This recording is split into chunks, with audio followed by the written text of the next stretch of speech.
Some things just go together. Like ice cream and cake, a Jack and Coke, and Mötörhead and wrestling. That's right, we're going down that rabbit hole today, folks, and it's going to be a really fun journey, I hope. And, it should be fun and educational at the same time, hopefully. I don't know. It could be. We'll find out. My name is Mr. J. You may know me from Poetry of a Promo on lovewrestling.ca. But today I've decided to cast off my intellectual cap, as it were, and discuss something else that I'm passionate about. Before I discovered my love of heavy metal music in general, I was always a wrestling fan, mostly of The Undertaker. If I'm being honest here, it was a weird time in my life, and the zombie wizard spoke to me, I guess.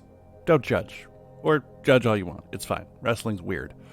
One day, I bought a wrestling DVD. And actually, it was, I believe, Undertaker, It's My Yard. It's a really good one, I think. Anyway, that DVD featured a match between The Undertaker and Triple H at WrestleMania 17. Some of you know, I think, where this is going. At that time, The Undertaker was going through his American Badass phase, riding motorcycles, being awesome in general.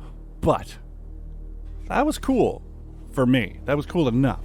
But what kicked me in the chest was the sound of the game being played by what I can only describe as the most crushing rock and roll bundle of absolute power and volume. And that band was Mötörhead. The loudest effing three-piece I've ever heard in my life, and I've had the pleasure of seeing them a couple of times over the years, and it still stands true. They are the loudest band I've ever heard, bar none. At first, I didn't understand the words, except, time to play the game, because that's, the repeated line, I guess, throughout the song. But something made me want more. It was Triple H's reaction to the band that made me think, well, if he likes them, why don't I? And then I figured out, oh wait, yes I do. I already do like them.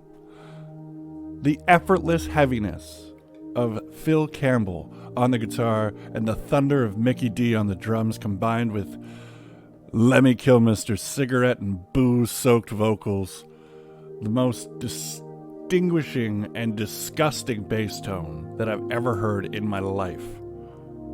That was Mötörhead. That is rock and roll. And that, ladies and gentlemen, was love at first sight, if I'm being honest. And the love has never stopped. Now, before you start, I know that this was not the original lineup. But, well, that's the lineup I grew up with.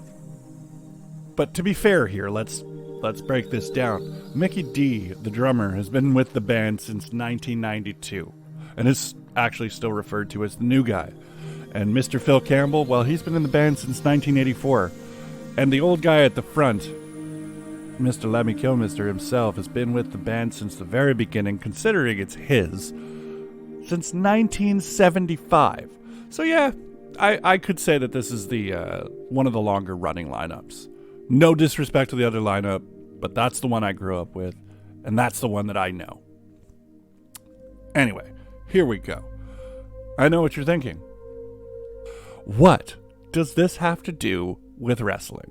What does wrestling have to do with Mötörhead? Well, there's a lot more than you'd think. Let's dive deep. What makes entrance music in wrestling work so well? Well, I think a connection with the wrestler helps. But what makes a song like The Game, for example, so special is that you can tell that there's an understanding between the band and the wrestler, as far as mood and feel are concerned. Not that nobody's ever done that, but in the game it's really, really obvious.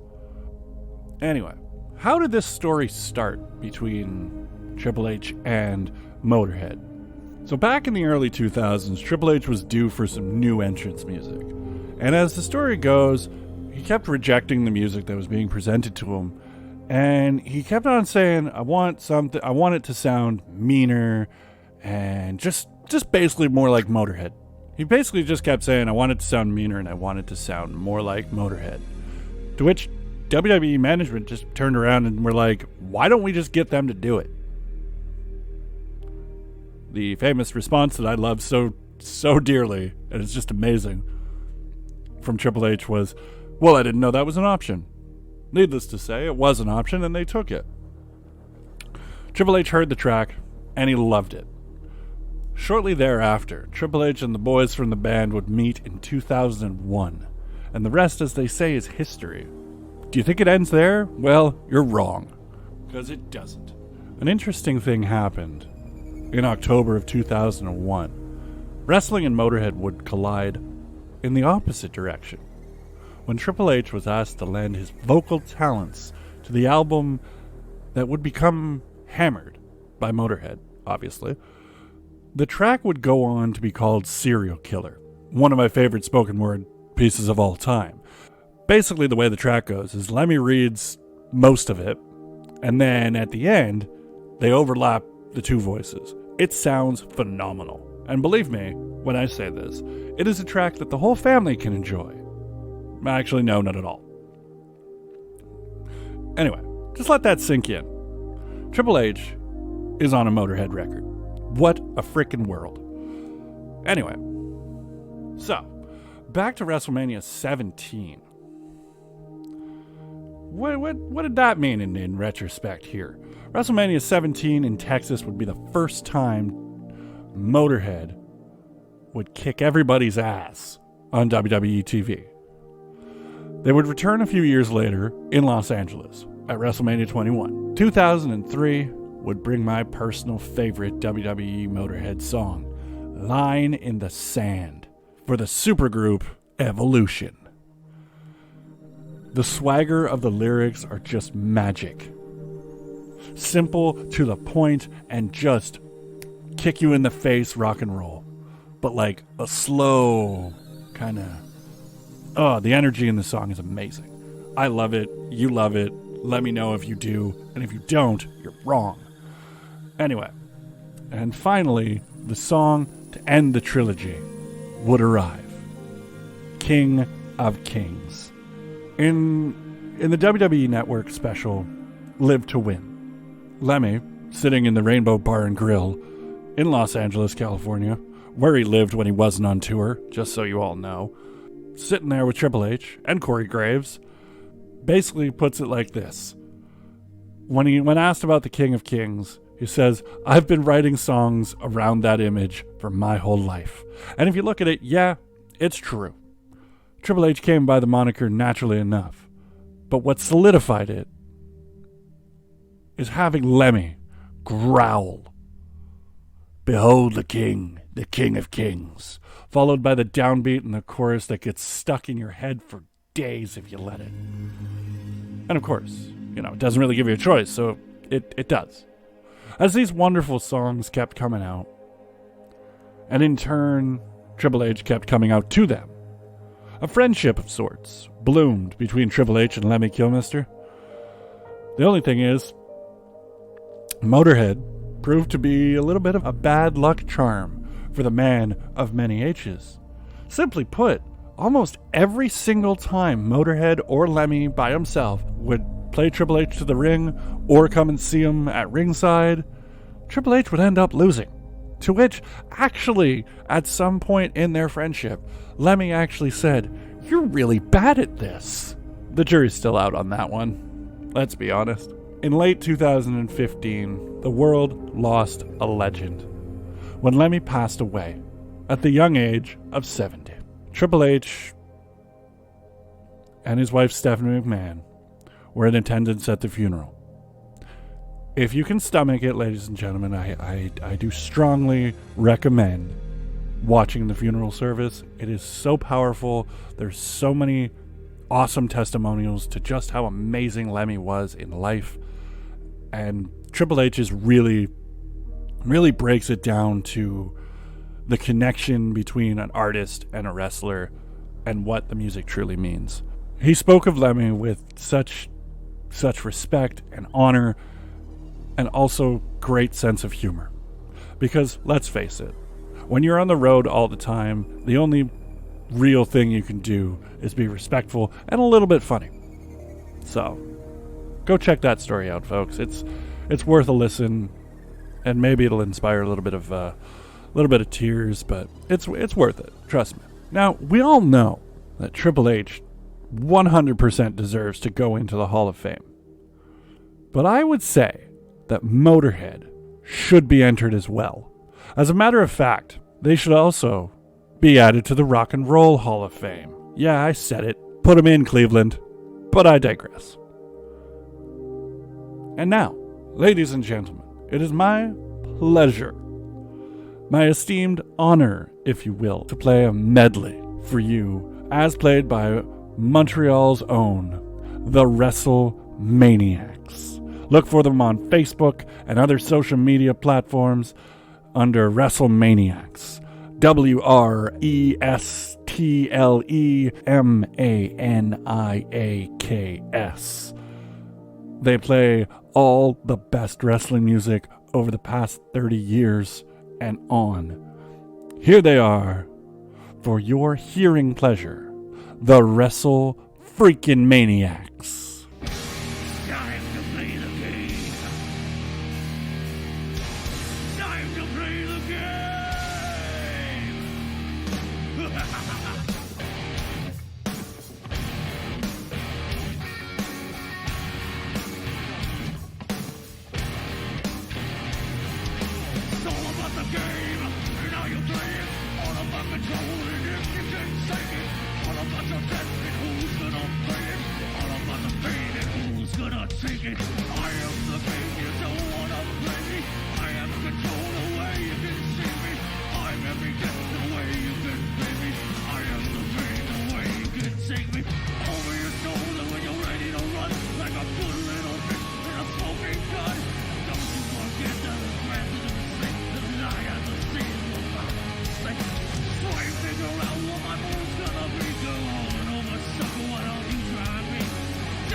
The King of Kings!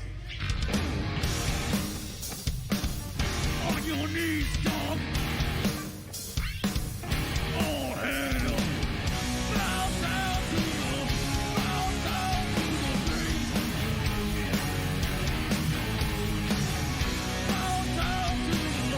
Bow down to the teacher in red as he walks from the place where the trees are lost. Name in his face. Through the halls and the doors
Yes, you love the energy, you love the feeling, you love hearing Mötörhead played, you love hearing the game, you love hearing Line in the Sand, and you love hearing the King of Kings, or at least I do, and it's my show. So, there you go.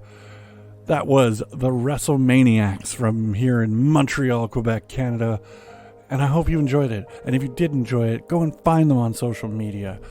WrestleManiacs. We love them, I love them, and they just kick a whole lot of ass, as you just heard. So, follow them on Facebook, WrestleManiacs. You can find them really easily. They're the guys that are dressed up as their favorite wrestlers, playing that good old music. And you might be able to find a couple of videos, too. So, look for that. Anyway, back to the Mötörhead wrestling tribute thing we got going on this show right now. I bet you thought, Mr. J, there is no actual way that Mötörhead is more connected to wrestling than Triple H. Because Triple H is the only guy that listens to Mötörhead, and Triple H is the only guy that deals with Mötörhead. Well, there is one. Now, we all know that Triple H is so connected to Mötörhead. In fact, we covered it before the WrestleManiacs blew our freaking minds. And yeah, so Triple H is totally connected to Mötörhead. But there's another individual, a champion, if you will, le champion, the demo god, if I may use those words to describe the individual who also has a very, very, very, very interesting connection with Mötörhead, and it continues to this day. That individual, in case you haven't figured it out yet, is Chris Jericho. Now you're probably thinking, but Mr. J, there's no friggin' way that Chris Jericho has more of a connection to Mötörhead than Triple H. And you're probably right. You're probably right. But here's the thing. You could say that Jericho does have a very strong connection because, as we all know, Chris Jericho hosts a podcast called Talk is Jericho. And Lemmy was once a guest on that show, where they talked about road stories, their drinking habits, and what playing live music is like. You know, because Chris Jericho has that amazing band Fozzy, and, well, Lemmy has Mötörhead. Interestingly enough, they bonded so hard over one particular topic that I actually could not stop laughing. And that was Faulty Towers. Yup, that's right, you heard it here, and probably on Talk is Jericho. Lemmy and Chris Jericho shared their love for John Cleese and the other Monty Pythons. And in case you're wondering which episode this is, I'll do you a little favor. It's episode 108. It's worth a listen, believe me. Now, as mentioned earlier, we lost Lemmy in 2015. Talk is Jericho held a tribute episode featuring Lord Axsmith himself, the Welshman, Mr. Phil Campbell. This was actually the first time that Phil had spoken about his longtime friend and former boss. It's episode 218 in case you're wondering. It's really worth a listening. It's really worth a listen, because if you really like hearing good stories about just how much of a fun and slightly miserable person Lemmy was, I know I do. I always find them hilarious. But yeah, if you're into that sort of thing, episode 218. Now, apart from wrestling and podcasting and creating his own line of bubbly while becoming the demo god and Le Champion, Chris Jericho and his band, Fozzy, in case I didn't mention it, have toured with Mötörhead. I'm not actually joking. I did a little bit of research on this. They toured together a couple of times. And actually, a fun thing, a funny, weird, but fun and cool thing happened. Phil Campbell was also featured on a Fozzy record, Sin and Bones, if you're wondering, released in 2012, on a song called She's My Addiction. Now, I'll tell you, it's not as good as Judas, but definitely worth a listen because of Lord Axsmith himself, Phil Campbell. Now, in recent years, Chris Jericho has started the Rock and Wrestling Rager at Sea. Now, the connection between Chris Jericho and, Phil Campbell continued, but it was with Phil Campbell and the Bastard Sons. They were invited onto the boat in 2018. Fun fact, half of their set at that time was actually Mötörhead covers, and they did a damn good job if you don't mind me saying. How do I know that? Well, let me take you full circle here, folks. Back when you could do things and go places, I ended up sitting in the Rainbow Bar and Grill in Los Angeles, California, drinking a Jack and Coke, because what else would I be drinking while I'm there? I looked up and I saw Le Champion, Chris Jericho, holding up the AEW Championship on TV. But Mr. J, what's the significance of that? Well, let me tell you, that TV was right above the spot that Lemmy spent loads, and I do mean loads, of days drinking and playing video games when he wasn't on tour. I had reached nerdvana. To say that the fan in me was happy is an understatement. If that's not the universe proving that Mötörhead and wrestling belong together, I really don't know what is. In conclusion, ladies and gentlemen, go and play some Mötörhead really loud and watch some wrestling, because you, yes you, deserve it.